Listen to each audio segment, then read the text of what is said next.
Welcome to another episode of Positive Solutions for Life. This is Peggy Meyer. Today's guest is Bonnie Christensen.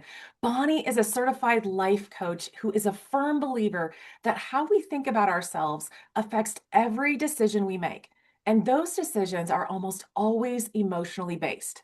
As a recovering perfectionist, Bonnie specializes in coaching busy girls, women, and some men in their 20s and beyond through perfectionism, endless to-dos, and decision fatigue to balance without adding busyness. She does this by helping them increase their emotional awareness to make decisions from a place of confidence and help them to love themselves more in the process. So, welcome to the podcast, Bonnie. Thank you so much, Peggy. I'm so excited to be here. I am so excited for our conversation. And with that, can you just start off by just sharing just a little bit more about you, your journey, and how does led to where you are today? Yes. Well, I got my first planner at age 7, and my perfectionism just kind of took off from there. We hit the ground running. One of my childhood nicknames was Robonnie, like robot and Bonnie Mhm. combined, Yeah. because we had no time for feelings. We had a strict schedule to stick to. And as I got older, I filled my days with to-do lists and checklists and trophies and grades and scholarships. And anything that came with external validation felt amazing, which I had a lot of up until my worst case scenario. I graduated college. And then what? And then I didn't have any of that other validation and the grades and the verbal like compliments and Mhm. ways to see that I was worthy and enough. So that's kind of what led to my breakdown, if you will, and what led me to coaching. And now I get to help girls and women. I specifically help girls in their 20s because of this transition from college to Mhm. outside of college. But I help women and like anyone who has new transitions, motherhood or a new job or decision fatigue or moving. We have so many transitions throughout our lives that I help with, and we can kind of declutter all that comparison, all that pressure, and get to where we really want to be and creating a balanced life, Mhm. one realistic step at a time instead of just trying to be perfect all at once. Oh yeah, because that perfect is kind of a illusion, I feel Mhm. it's like that mirage, like in the desert. Like you can see the water, you can see this perfect thing, and then it goes away and It's it gone. moves Yeah. further away. And so, Mhm. really, I can you start like sometimes I really need to start with a definition. Like, how do you define perfectionism? Like you talked about it and how the things that you do, but how do you explain it with clients or with other people? Yes. So a lot of people don't necessarily like define themselves or identify as a perfectionist Mhm. because we have this idea that it's straight A's or a perfectly clean house or a completed to-do list or always feeling insecure and like people pleasing, which are definitely aspects of it. Mhm. But I consider perfectionist and the way that I see it in my clients is just kind of more of a way of living and a way of being. Mhm. It's like constantly being overwhelmed. That's like being overwhelmed is just kind of your baseline. That's a big like trigger that Mhm. perfectionism is at play. Or wondering if you'll ever be enough or what more you need to do to be enough. Constantly comparing yourself is a big perfectionistic Yeah. tendency.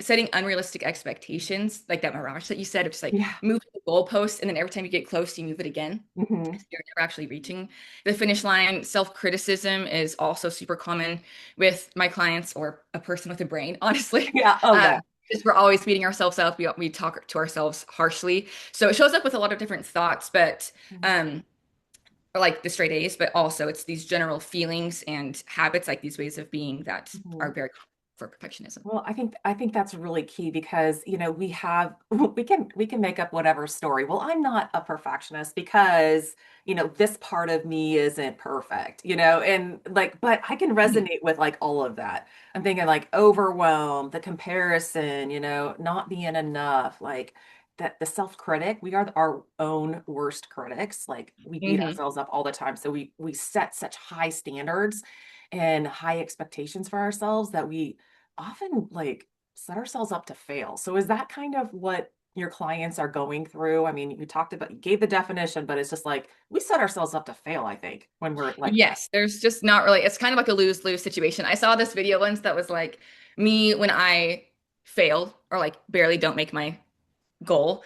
And it was like utter failure, life is over, nothing will ever be good again. And then it's like me when I achieve the goal. Yeah. And it was like, okay, moving on. Like we don't even allow ourselves to like be successful and to like congratulate ourselves and to own that we just did something awesome. Like that was what it was expected of me. Moving on. Like Oh my now. gosh. I'm like, oh, you nailed me. I'm like, I'm just thinking this is like, oh yeah, I just did this. I worked so hard for this. And then boom, it's over. It's like, okay, what's next? Yeah. Like, I mean, it's that feeling. So talk a little bit more about because, in yours, it's like, how do you help people like dig into the feelings? Because all of our emotion, all of our choices and stuff are kind of a feeling based.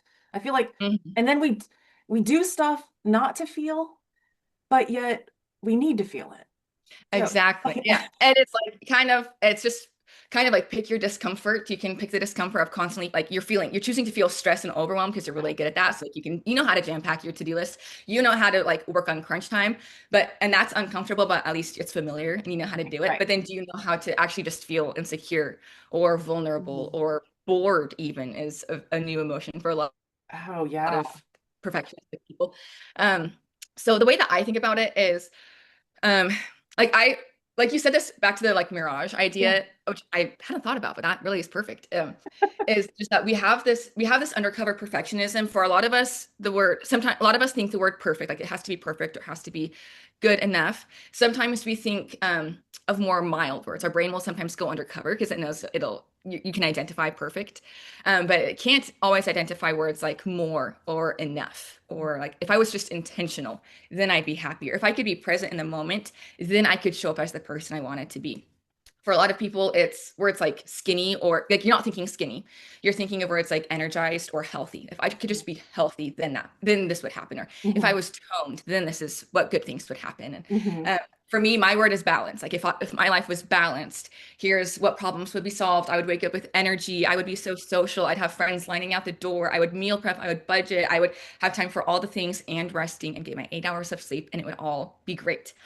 And when we have this unrealistic idea of balance, it just sets us up to fail because then not only are we not reaching balance, but then we're beating ourselves up for not reaching the balance. And we have these layers of feelings. Hmm. So the way that I start with my clients is we just kind of break it apart in Okay. layers Yeah. and we work with the judgment, first of Mhm. all, and how you judge yourself for not showing up because nobody's life is perfect, whether or not you consider yourself a perfectionist.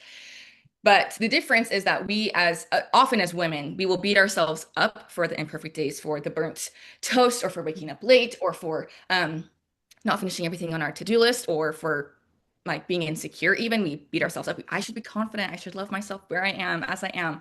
And the difference that we want to get to is a very nuanced change. And it's just removing that first layer of judgment because Mhm. everybody gets off track. That's what makes Mhm. life balanced. It's when we beat ourselves up for getting off track that getting off track becomes problematic. It's really not a big deal to like run late or to not like your outfit, but we make it a big deal by judging and criticizing ourselves. Mhm. So when we can start with awareness of our judgment of the feelings, like just breaking it down layer by layer, Mhm. that makes such a big difference for my clients. And the way that I recommend doing that is I call it my step number zero. We just start with step number zero, we keep it super realistic. And in step number zero, you notice when you're getting off track and you notice how you talk to yourself when you get Mhm. off track. And that can look a lot of different ways, but we're not even changing, like keep doom scrolling, keep Yeah. snoozing your alarm, keep impulsively shopping. But step number zero, you start to notice how you talk to yourself when you're Mhm. doom scrolling and after you've impulsively purchased something or whatever it may be that you Yeah. think is off track. Right. Right. Because that is a key, this awareness piece. But I was just thinking of that. I was like, how do you talk to yourself? And then you said it. It was like, that is key. I mean, we have to be aware because like, you're talking about judgment. And it's like, well, when do we first notice, when we are judging? When does that Yeah, happen for us? so it happens so much, and we have years and years and years of experience Oh yeah. defaulting to negative self-talk. So it definitely takes some time. Step number one is where we actually will change the thoughts Mhm. of like and Right. how we're talking to ourselves. But step number zero, we just start with noticing Yeah. because we're just so used to it. It's just our new baseline that we're like, there's another alternative. I don't have to talk to myself this way, and you can become aware of like what your brain's default is and how it Hmm. just always finds something to Yeah. criticize. And do you find like your clients are kind of surprised at where it comes up in Yeah. the various places? Because I mean, I'm sure it comes up in multiple. ways, situations in life, then Mhm. are they, I mean, how surprised are they? They're always very surprised because it just is it like bleeds into every aspect, whether like it can be fitness, it can be finances, it can be their work life, it can be how they schedule their time, it can be what they eat in a day, how they eat, when they eat, like no matter what it is, like Mhm. every hour of the day, what time, if they snooze their alarm, that's a failure. If they didn't snooze their alarm, but they scrolled on their phone, failure. Like there's just every it seems like every minute of the day there's something that they're like you're always talking to yourself and Mhm. noticing when it's negative, which in most cases it is really eye-opening for a lot of people. I know, because the research out there, how much we talk to ourselves first is like crazy thoughts, like that. But then the percentage of that is negative is a high percentage. And I don't feel like people are aware of that enough. It's just Mhm. become a like background noise. And for a lot of us, it's just Yeah. always there. And we don't necessarily know how it impacts us. So how does that like daily, multiple times a day, that judgment, that piece of criticizing ourselves really affect us as like a whole? I know you're taking your clients through this process, but in general, like how does that like affect people? Um, it honestly just is really exhausting, I would say. It is draining. It is just like all day, every day feels like an uphill battle because you're trying to prove to yourself that you are enough and that you're okay and that you're worthy. And you're trying to excuse like it's okay that I snoozed my alarm because I have so many things on my to-do list yesterday that I got to bed late, and it's okay that I'm running late because this and this and this. Because the alternative, like if we don't have an excuse or we're not looking for evidence that like we are enough, then the evidence, like then the default is that you're not good enough. Mhm. And so when we constantly have to prove to ourselves minute after minute, day after day that it's okay that you're imperfect, it's just exhausting. And that all of our brain and like all of our energy and brain power is going towards proving that we're enough or that it's okay that we're not enough. Yeah. That we're not actually like our energy isn't going to the things that we want to and showing up as the version of ourselves that we want to be, taking time for other people or like just really connecting with what makes us happy. Yeah. Yeah. So I just wanted to, highlight that because like sometimes we're like, we don't know how it affects us, because we're just living it all the time. We're in Hmm. the moment all the time. We just don't know how draining it can be. But that can be that piece that creates more overwhelm, and more just exhaustion, tired. I don't Hmm. have that energy to do what I really want to do because I'm just like beating myself up. It's just like another thing is just like, every time you like are criticizing yourself, you're like putting a rock in your backpack, and you're Yeah. weighing yourself down. And so, and then the next step you said you kind of alluded to is changing that talk. So how do you get clients to one, you got them to recognize that they are beating themselves up with how they're talking to themselves, but how do they change that? What's the process? Yeah, it is a slow process Yeah. because other times and like clients who love to be like perfection, like love perfection, they love to jump to like, hey, what's the solution? How do I fix myself? Hmm. And that often means we're not quite ready to jump to fixing ourselves. We have some more steps to get to. So I kind of think of our thought process as like a ladder Hmm. and you want to get to the top, but you have to take it one rung at a time. If we could Hmm. go to like, oh my gosh, I love being behind on my to-do list. I love being stuck in traffic. It feels so good to beat myself up all day, every day. I love comparing my body to other bodies on social media. This is great. Like if we could have gotten to that kind of positivity, we would have done that years ago. But Right. the fact that we're still here and still struggling with it means we don't quite believe that Hmm. thought. So we want to get to believable, realistic thoughts. One thought that I like to propose to my clients and that I choose to believe is that life is already balanced. Like by nature, that is how the earth and the world was created, was to be balanced. We go through equal parts, summer and winter, spring and fall. Hmm. Some parts of me are awesome. Some parts of me are a hot mess. We've got some work to do. Like sometimes I can be really awkward, or sometimes I'm Hmm. really, I know got to be lazy. I'm pretty good at being lazy. I'm pretty good at like lots of negative things that Yeah. we would call negative. Hmm. I snap at my partner a lot when I'm hangry or sleep deprived or hormonal. And also, there's countless amounts of times where I've taken a deep breath and decided not to say the mean thing I could have said or to show up even when I'm tired, like to not snooze my alarm. I've done so many great things and Hmm. lots of bad habits that I slip into. So Right. life by nature is already 50-50 and it's already balanced. When we can create a new expectation of reality and it's not this some far off mirage that like Mhm. when we finally get to the 50 feet ahead of us, it's not there. It's nowhere to be found. When we can get something realistic that's like, oh, where am I right now? What's 1 foot ahead of me? And what does that look like? Mhm. And it looks like snoozing your alarm sometimes, or it looks like being late to Mhm. work sometimes, and it looks like sometimes you're getting the promotion and sometimes you do like reach the goals that you want to. But Right. a lot of the times it's your kids yelling at you and trying to navigate your Siri while you're like, it's traffic and whatever it is. Yeah. That helps it feel a lot more realistic and believable that like, actually, like, what if you are already where you're supposed to be? What if your life is already 100% balanced? Mhm. And then we can just kind of take off that layer of judgment that that you're off track and you shouldn't be because Yeah. it's we're allowed to be off track and off track is what helps make life exciting and balanced. But when we can remove that layer that you're a bad person for being off track, then that makes such a big difference to getting to that Mhm. step number one. Yeah. So like looking at life in the present moment, in the whatever the reality is, like shedding the judgment blanket and dropping that and just saying what's in front of me.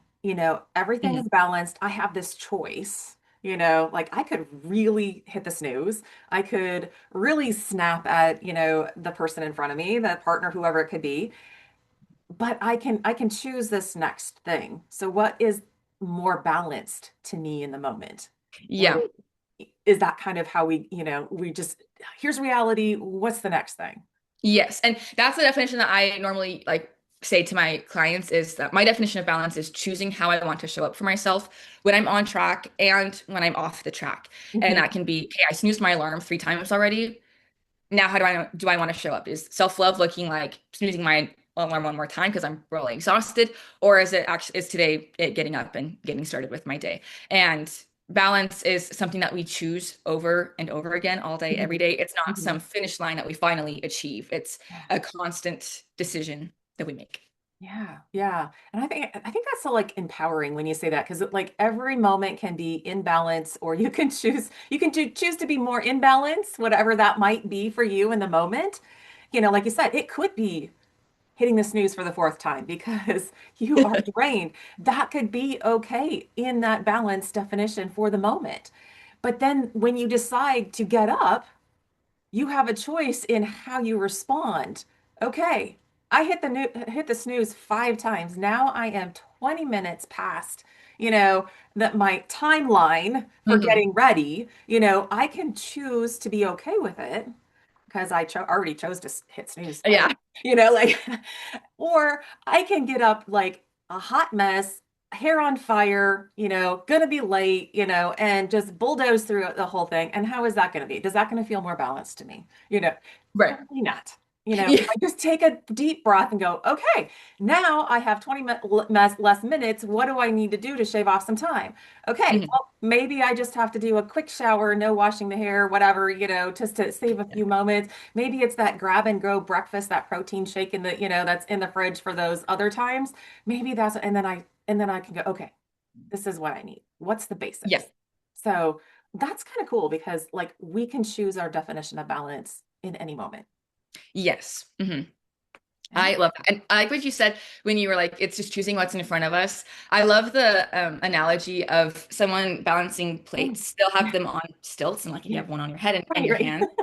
The way that they balance the plates is they spin one plate at a time, and then they move to the next plate, and then they move to the next plate, and they spin that. And by the time they've done all their plates, this one is wobbling again, and it's time to focus on that one and keep respinning it. And Mhm. then time to focus on the next plate. So just focusing on one thing at a time. There's no point in time, or if it is, it's like 1 second long, where Yeah. all the plates are spinning perfectly in equilibrium. They're balanced. Right. They've got some great momentum going. Yeah. And that's just what it is like for life. And sometimes that looks like hours or like short little increments Mhm. of time of our Right. day. Like we're going to choose to sleep in at this moment. Other times it's more like phases of our life when we have kids at home and we're carpooling and navigating nap times and like being postpartum our focus is probably a little imbalanced. We're probably putting a lot of energy towards our kids right then. Mhm. And that's okay because you're still spinning the other plates every once in a while, but like a lot of your energy is going towards your kids. Right. Or sometimes that's your work, and sometimes that's your education, and sometimes it's Mhm. yourself. And we have these different focuses that will just kind of evolve throughout our Mhm. life, where we're just kind of focusing on the different plates and trying to balance them all. Mhm. But at no point are they all perfectly spinning in perfect equilibrium.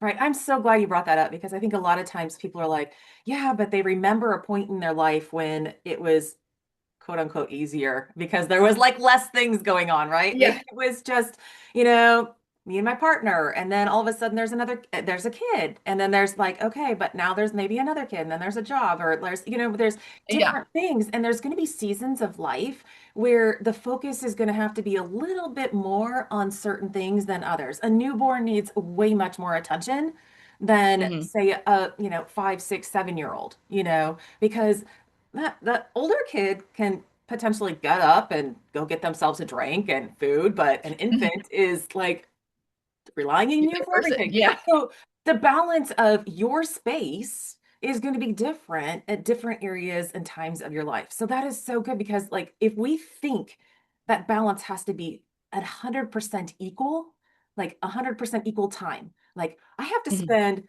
if I spend an hour with this kid, then I have to spend an hour with this kid, and I have to do, and that's not going to work. But I like that whole like spinning. Like sometimes we have to pay attention to this and get that going. And then sometimes we have to pay attention to this and keep that going, Hmm. but it's not going to be equal time. Right. Yeah, it's not going to be like fulfilling a pie chart and it's just all great little fractions going on, which brings us back to like the 50-50 idea that Mhm. if like when we look back on times that were easier Mhm. in our lives versus where we are right now, that is also a comparison trap our brains love to go to of like but like I think about my time in college and I was working like was taking 16 credits, working part-time jobs, socializing. I would get like 6 hours of sleep and I was just doing, and now I'm like it's 9 o'clock p.m. I've got to go to bed. Like I like, and I always compare myself to like well, I feel like I was so much more capable as a college student. But when I look back to my time as a college student and or my time right now, it's 50-50. Like there were good times and bad times, and my brain, as a perfectionistic tendency, will love to think about all the great things Mhm. about college time and forget that it was a really big struggle. And my mental health was the worst it had ever been. And I was feeling so lonely and so homesick, but my brain forgets all that. And it's like I was getting straight A's and I was doing all this amazing stuff. And I was going out every weekend and now my 50-50 looks a lot different. I'm feeling a lot more fulfilled. Life looks a little bit slower for me. Mhm. Um, but I still have my struggles and my husband's going through law school and we have to move like every year and it's just lots of adjusting. So the 50-50 evolves with you Mhm. throughout all the phases, no matter what plate you're focusing on. And Right. there's good and bad and hard and easy and natural and like Mhm. feel like you gotta kind of use your willpower and force yourself to grow in certain ways, no matter where you are in your life. Yeah. So you've gotten your clients, you got them aware of all that stuff going on in their brain. How do they dig in and they figured out like, okay, balance is not 100% equal, but we can do, over the course of the day, over the course of time, it can be that 50-50. But how do you dive into the emotional piece? I mean, I feel like that was kind of a key that struck to me when I was reading your I was like, these things are all feelings. Like Hmm. how do you help clients like navigate that? Because I really feel like, you kind of alluded to it, but I really resonated with it is like we kind of push the feelings off, Hmm. like do, but not feel Yeah. until like something, like we just go through a major meltdown, or we Yeah. have one of those days where it's just like, I can't handle it anymore. Like, and then you just like, yeah, not good. So, Yes, I still joke that I'm catching up on 22 years of feelings because I cry so much. Like when I'm happy, when I'm sad, when I'm mad, when I'm excited, we're just always crying. And I'm like, because I didn't cry for 22 years, I have a lot of like feeling to do to make up for it, which is not necessarily how it works. But right, right. um, I have an emotion wheel that I help my clients work through because a lot of us just don't even know the different names for emotions or how to feel them in our body. We Right. know when we feel good and we know when we feel bad and we Mhm. know like how to avoid feeling bad and we know what we can do to feel good. Yeah. But when we can really identify the name of the emotion, Mhm. it automatically like detaches you from the emotion and really empowers you instead of giving the power to the emotion. Mhm. Everything we've ever done in our lives or not done in our lives is in order to feel a certain way or to avoid feeling a Mhm. certain way. And when we can recognize that our worst case scenario is a negative feeling, it's like, oh, I know how to have negative feelings. I'm really good at that. I can totally do this. Like you can feel disappointed or let down, or like I ran for student council in high school, lost 5 times in a row. Worst case scenario, which felt really big at the time, and it was really big, is like just feeling so hurt and like lonely and embarrassed, and like I put myself out there, and that was the worst case scenario, was feeling those hard feelings.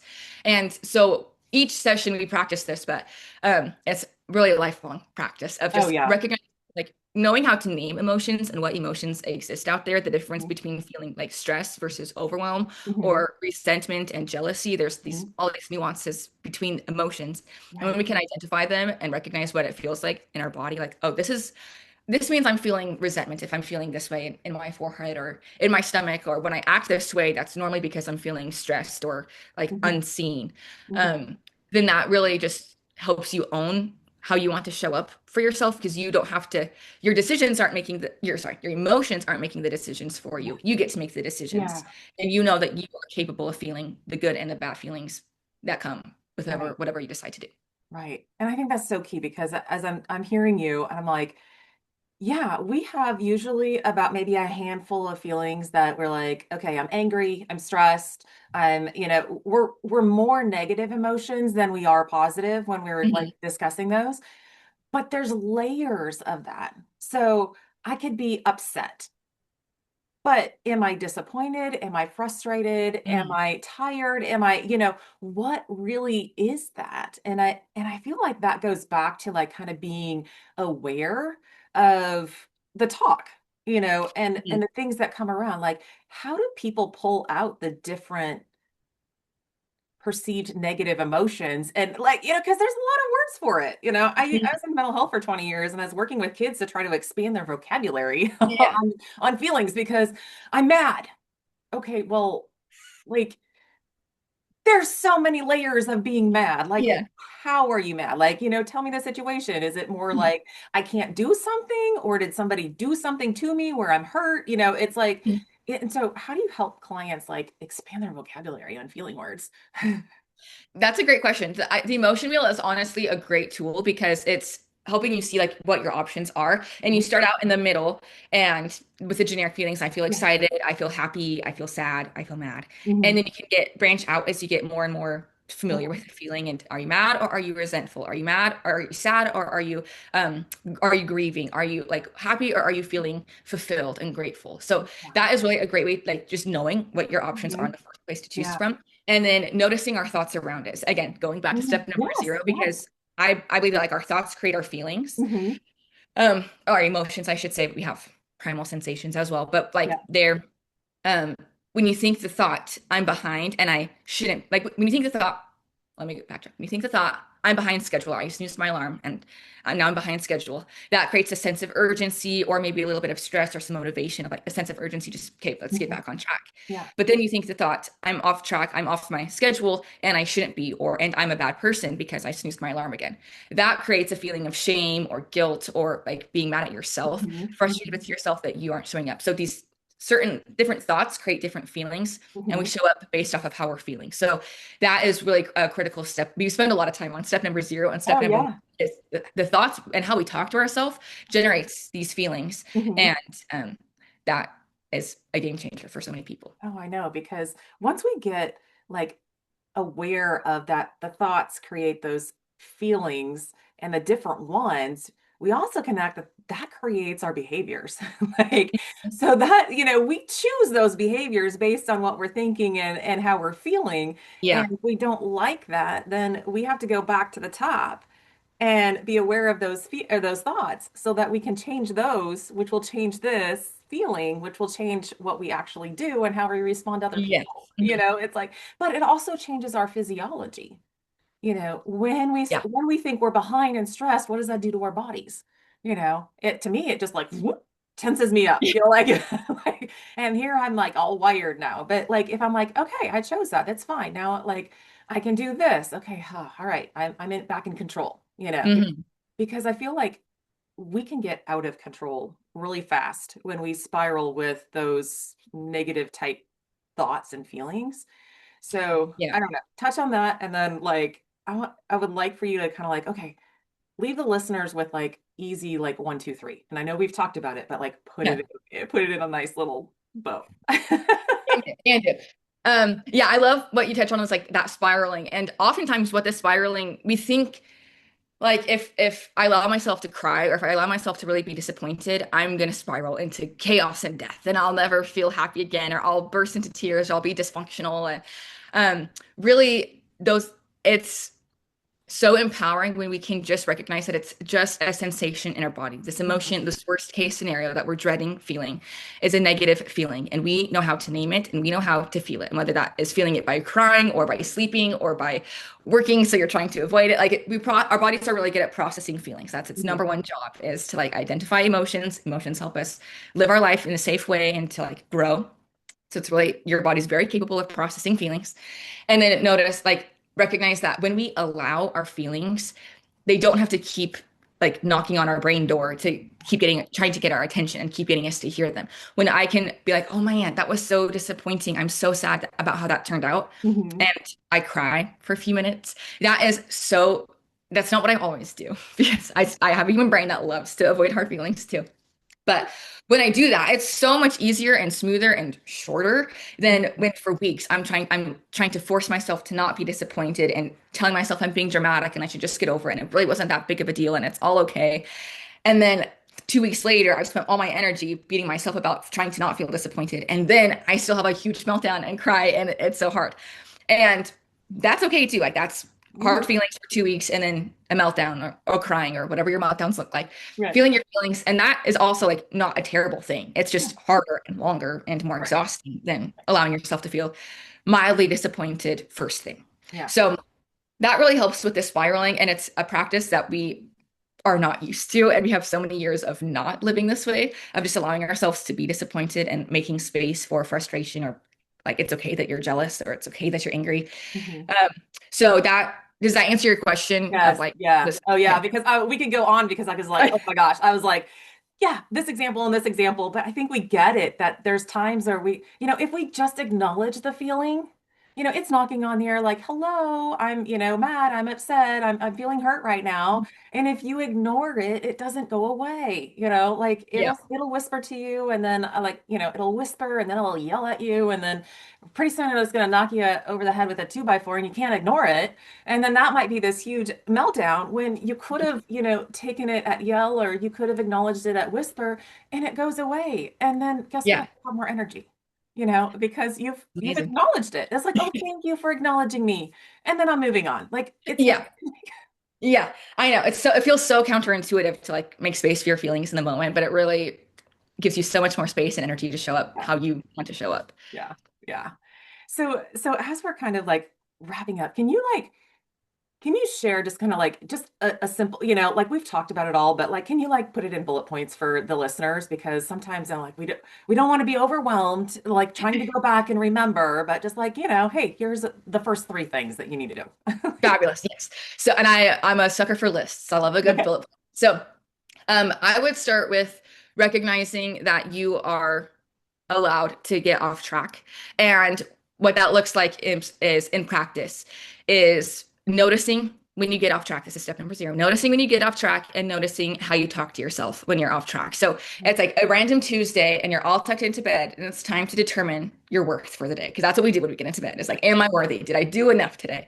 And you're replaying all of the scenarios and whether you got your to-do list finished. Your default brain will want to go straight to the perfectionistic tendencies, the judging yourself for being lazy, the shame that you got distracted and doom scrolled on Instagram, or like you're a grown woman, shouldn't you have your schedule figured out by now? And all this negative self-talk. But when we get to decide that, like when we decide that balance is choosing how we want to show up for ourselves on and off the track, we get to make space for our feelings. And the way that I recommend doing this with like in tandem with step number 0 is allowing yourself to be nervous that like what is tomorrow going to look like? How am I going to get everything done? Feeling frustrated that you're still behind schedule, feeling a little bit insecure about how you looked today or that your life doesn't look like somebody else's life. And then that gives you plenty of space when we're not judging ourselves for being insecure and frustrated and overwhelmed. That gives us plenty of space to also be so happy that even though we didn't get all 100 things done on our to-do list, we made it through solid 87 items. And like rejuvenated that we got to make a new connection with a friend today, or proud that we prioritized time with ourselves or with our kids, even if that meant not getting done everything on that to-do list. So giving like equal airtime to the Mhm. hard things and the negative self-talk or just the negative feelings, and giving equal airtime to what you're proud about from today, and then allowing yourself space to feel those feelings too. So just noticing how you talk to yourself, and then when you're off track, and then slowly, step number one would be introducing those positive, um, or not even positive, just like real. Like I actually do feel proud that I prioritize time and making space for both of those. Right, right. Oh, that's amazing. Yeah. Listeners, just go back and like, yeah, first notice. We got to notice, notice what you're thinking, notice your feelings, decide how you're going to choose to show up, and then like talk gentler, Mhm. acknowledge those feelings, celebrate those wins, those proud Yeah, moments, celebrate those as much as give it balance to the ones that where you're kind of a little bit more self-critical because we're all like that. exactly. Yeah, So, you so did that very balance that succinctly. out. Yeah, that was good. That was good.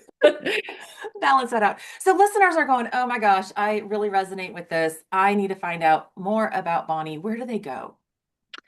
I'm on Instagram, I would say is my go-to spot at Coaching with Bonnie, or you can go onto my website, coachedbybonnie.com.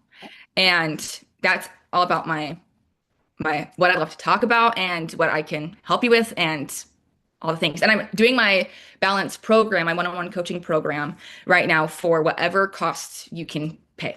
Whatever amount that is, as long as you're invested, I'm invested, whether that's $27 or 182, we can work with it. And I just want you to be invested and be able to make the changes you're looking to see. Awesome, awesome. I will put that the Instagram and your website in the show notes so people can just more Fabulous. easily find you on that. So thank you so much for this conversation. And as we wrap up, is there anything that you have left maybe unsaid, or a quote or something or a thought that you want to leave the listeners with? Um, I just love the idea that awareness, truly like noticing your thoughts, is 80% of the battle. It's like the hardest part because our brain thinks so many thoughts all throughout the day, but it really makes, once we can notice our thoughts, choosing how we talk to ourselves, changing our thoughts, and then subsequently changing our actions and how we show up. And then that changes the results that we see in our day-to-day life. Feels so much more easy and natural. So just be patient with yourself while you practice this awareness and noticing how you talk to yourself, this step number zero, because it takes practice and some time to get into this new habit and this new default mode. But it really is majority of the battle, and it'll make everything else feel so much more easy and realistic and doable. Oh, so right. So right. The first part is the awareness piece. And when we get that, we can't unlearn it. Like we can't like we do. We stop like paying attention. But it's like but we know that that's a key piece. And so if anything, the listeners out there, just start noticing, just start being aware of what's going on in your head and how your body is feeling. So thank you so much, Bonnie, for sharing your wisdom and creating this like easy type, simple type way of us being able to start creating more balance in our life by noticing our thoughts and just acknowledging our feelings. So thank you so much. Absolutely. It's my honor. It's what I love to do. And go check her out on her website and get connected with her and start living your best life more balanced. Yeah. Yay! Thank you.